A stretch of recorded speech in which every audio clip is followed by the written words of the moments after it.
ካያ ድራማ ክፍል 35 ተለቀቀ። ሰላም ጤና ይስጥልኝ ውድና የተከበራችሁ አድማጭ ተመልካች ቤተሰብ እንደምን አላችሁ? ባላችሁበት ሰላማችሁ ብዝት ይበል። ለዚህ ቻናል አዲስ ይሆናችሁ ቻናሉን ሰብስክራይብ በማድረግ ቤተሰብ ይሁኑ። ነባሮች ላይክ ሼር ማድረጋችሁን አትዘንጉ። በካያ ድራማ በባለፈው ክፍል እንግዲህ እንዳየነውና እንደተመለከትነው ሚኪያስ እኔ የማርባ ሰው እኔ የማልጠቅም ሰው ነኝ፣ መኖር የሚገባኝ ሰው አይደለሁም በማለት ራሱን ለማጥፋት ወስኖም ነበረ።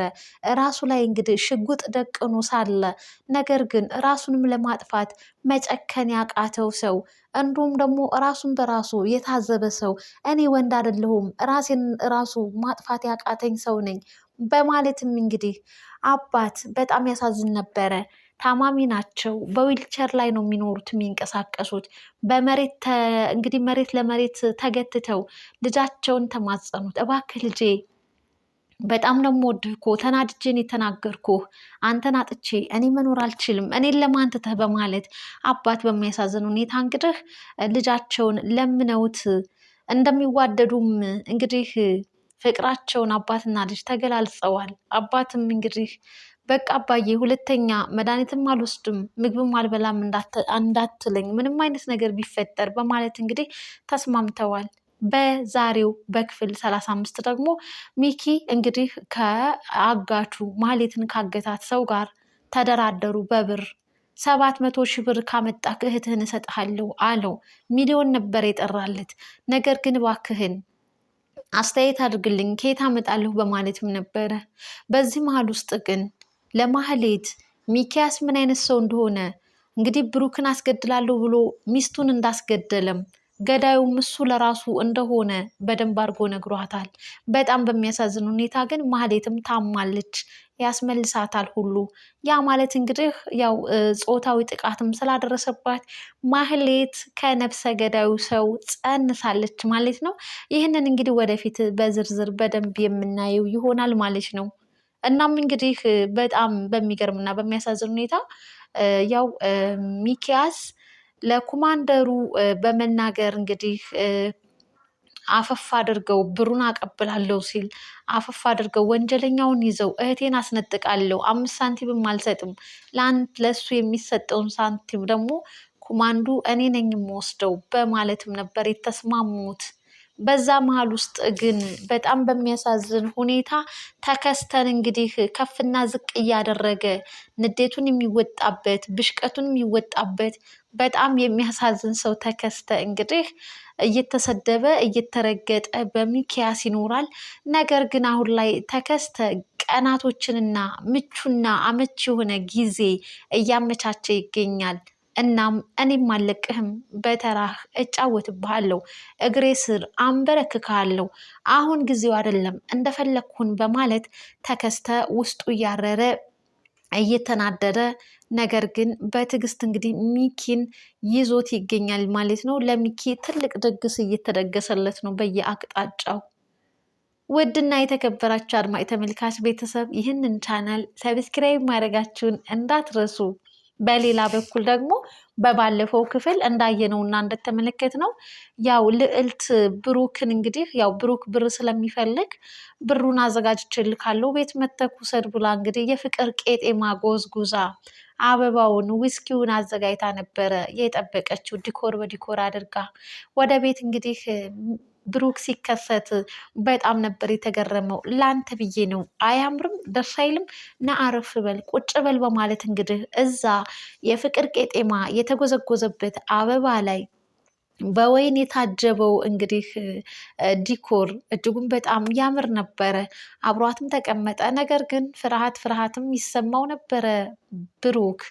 ነገር ግን ልዕልት እንግዲህ ብሩክን አፍቅረዋለች። ነገር ግን አሁን ላይ ብሩክን ማፍቀሯና እንደዚህ የፍቅር ቄጤማ ጎዝጉዛ እሱን መቀበሏ ልክ ነው ብዬ አላስብም። ምክንያቱም ብሩክ ወደ ራሱ አልተመለሰም፣ ማንነቱን አያቅም፣ ራሱን አያስታውስም። ስለዚህ ማስታወስ እንዲገባው ማድረግ እንጂ የፍቅር ቄጤማ መጎዝጎዝ አልነበረባትም።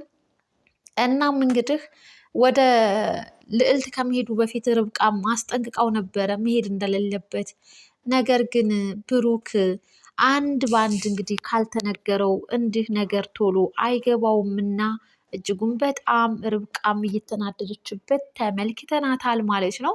እናም እንግዲህ እዛ የፍቅር ቄጤማ ላይ እንግዲህ ተቀምጠው ወይናቸውን እየኮመኮሙ አልጠጣም ቢላትም በቃ ይሄንን ሁሉ እንግዲህ አንድ ጠርሙስ ወይን እኔ እንድጠጣ ከፈረድክብኝ ጠጥቼ እንድታመም ከፈለክ ሂድ ጥለኸኝ ብላው ነበረ።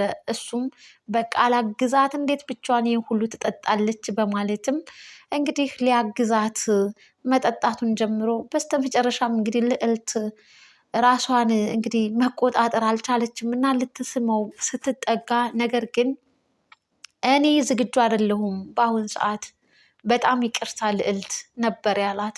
ያው ማንኛውም ሰው እንግዲህ ያሰቡት ነገር ሳይሳካ ሲቀር መናደድም መብሸቅም አለና ልዕልት በጣም ተናደደች። ካላስቸገርኩሽ ግን ብሩን ሰተሽ ቶሎ ሸኘኝ ነበር ያላት። እሷ ግን እዛ የተጎዘጎዘው የፍቅር ቄጤማ ላይ አብረው እንዲያድሩ ነበረ ፍላጎቷ። ጓደኛዋም እንግዲህ እጅጉን በጣም ደስ ብሎት ነበር አንድ ላይ እንዲጣመሩም ይፈልጋል ማለት ነው። ነገር ግን አሁን ላይ ብሩክ ዝግጁ እንዳልሆነ ነግሯታል። ወደ ቤት እንግዲህ ብሩን ሰጥታው ሲመለስ እሳት ጎርሳ ነበር የጠበቀችው ርብቃ። ለምንድን ነው ስልክን ያጠፋኸው? ስልካቸውንም አጥፍተው ነበር ጥሩ ጊዜ ማሳለፍ የፈለጉት። ርብቃ በጣም ተናደደችበት፣ ጮኸችበት። የተፈጠረውን ነገር አንድ ባንድ ንገረኝ አለችው። አንድም ሳይቀር እንግዲህ አንድ ባንድ ነገራት ለርብቃ። ብሩክ በጣም ተናደደች። የመጨረሻው የነገራት ግን ልንሳሳም ነበር ሁሉ አላት። እናም ግን አልተሳሳምንም ሲላት ደግሞ ትንሽ ነፍስ ሰራባት። በጣም ተናደደች።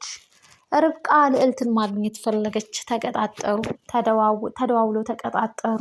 እናም በሚገርም እና በሚያሳዝን ሁኔታ እንግዲህ ቢላዋ መዛባታለች ርብቃ ልዕልት ላይ። ልዕልትም እንግዲህ አልፈራሽም በማለትም እንግዲህ ብዙ ሰው አስፈራርቶኝ ያውቃል፣ አንድንም ልፈራሽ አልችልም በማለት እንግዲህ ቢላ እንግዲህ ሆዷ ላይ ደቅናባታለች። በጣም ያሳዝናል። ብሩክ ከልዕልት ጋር ያሳለፈው ነገር እጅጉን በጣም ደስ ብሎት ተመስጦ ሲስቅ ነበረ። አንድ ክላስ ውስጥ ሶስቱ ቁጭ ብለው ነገር ግን ብሩክ በሀሳብ ጭልጥ ብሎ እንግዲህ ከልዕልት ጋር ያሳልፈውን ጊዜ ደስም እያሰኘው እንግዲህ ተመልክተናል። ይህንንም በስልክ ደውሎ አረጋግጦላታል፣ ነግሯታል። እያሰብኩት ነበር ያ ያሳለፍነው ጊዜ በጣም ደስ የሚል ነገር ነበረ እያለ ቢላ ተደቅኖባት እንግዲህ ልዕልት ላይ ርብቃ ስልኩን ላውድ አድርገሽ አውሪ ነበር ያለቻት። አማራጭ የላትም እና ስልኩን ላውድ አድርጋ ብሩኬ ሲደውልላት እንግዲህ ስታወራው ርብቃ ስታዳምጣቸው ነበረ። ነገር ግን ልዕልት ባሳየችው የፍቅር ቄጤማ ጎዝጉዛ ባደረገችለት አቀባበል ብሩክ እጅጉን በጣም ደስ ብሎታል። እናም ተቀጣጥር ላገኝሽ እፈልጋለሁ፣ ልናወራ ይገባል በድጋሚ ብሏታል። ያ ማለት እንግዲህ የፍቅር ቄጤማው እንግዲህ ተመችቶታል ማለት ነው ለብሩክ። ስለዚህ ልዕልት ደግሞ እንደምትወደው ነግረዋለች። እሱም ብዙ ኃላፊነት አለብኝ አሁን ላይ ስለ ልጆችና ስለ ኑሮዬ ነው ማሰብ ያለብኝ ነበር ያላት። እኔም እኮ ልጆችን በጣም ነው የምወዳቸው ብሩኬ አለችው ልዕልት። እነሱም በጣም ይወዱሻል አላት። ያ ደግሞ እሱም ይወዳታል፣ ልጆቹም ይወዷታል። እናም እንግዲህ ልዕልትና ብሩክ በፍቅር ዓለም ውስጥ እንግዲህ ተሳስረው በቅርብ ጊዜ እንደሚኖሩ ምንም ጥርጥር የለንም። ነገር ግን ርብቃ እያስጠነቀቀቻት ትገኛለች ልዕልትን። ልዕልት እንግዲህ እኔ ምን አገባኝ ይምረጥሽ ከፈለገ ወይንም ደግሞ እንዲህ ከምትሰቃይ ለምን አንቺ ፍቅርሽን አትገልጭለትም? ለምን አንቺ ስሜትሽን አትናገሪም? ስትላትም ነበረ። ስለሱ አያገባሽም፣ ነገር ግን እኔ ብሩክን በጣም ወደዋለሁ፣ ስለዚህ ብሩክ የማንም ሊሆን አይችልም በማለትም እንግዲህ አስጠንቅቃታለች ማለት ነው። ማህሌትም በዛ በጨካኙ ባጋቹ እጅ ተይዛ እንግዲህ እየተሰቃየች ትገኛለች። ጉሮሯን ለማነቅም ይሞክራል። ነገር ግን ፍቅር ቢጤም አለበትና ለመግደልም ተቸግሯል። ሌላ ሰው ብትሆኝ እኮ ገድዬሽ እገላገል ነበረ፣ ግን አንቺ ስለሆንሽ እያለ በጣም እንግዲህ በሚያሳዝን ሁኔታ እየተሰቃየች ትገኛለች። በዛ ላይ ደግሞ ያስመልሳታል።